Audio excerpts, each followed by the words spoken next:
The main advice I would give is to ensure that you have a very clear sense of what your values are that underlie your research, and have those values manifest in the relationships you develop. What's important and what motivates researchers is we want to solve problems and we want to improve society.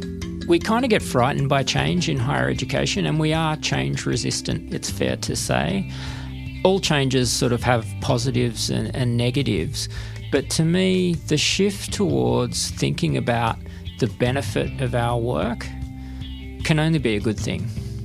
You know, I've definitely buried my ego in the last 10 years or so.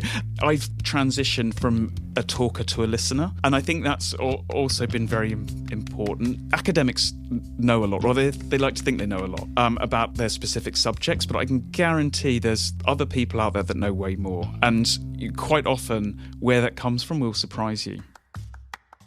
It's actually very, very simple. I have a rule of life that goes like this. When you come to a fork in the road, take it. But also the flip side of that is don't be afraid if you've made the wrong decision to go back and take the other path. Very true. You know, those opportunities, even though they might not result in success, it's building the character to get to the next success, you know, and I think we've got to take opportunities and risks, and in research it's more important now than ever to do that. I think telling or showing and demonstrating early career researchers that collaboration is difficult and never becomes easy because those differences are structural and embodied is really important.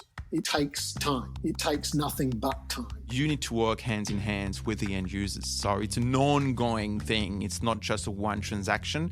So definitely, you know, it's much more than just research for end users. It's really research with end users. Relationships are the key. I think, what we found is that once you build up a relationship and you deliver the outcomes the industry partner is expecting, these things can grow from there.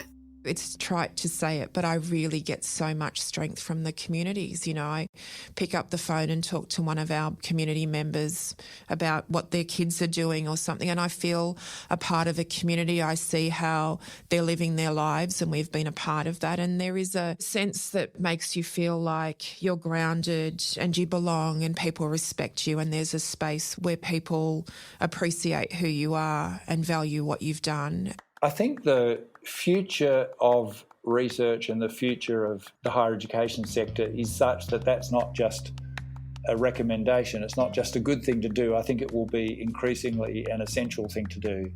I think the days of a traditional lockstep progression of an academic through a standard career were already starting to disappear and change.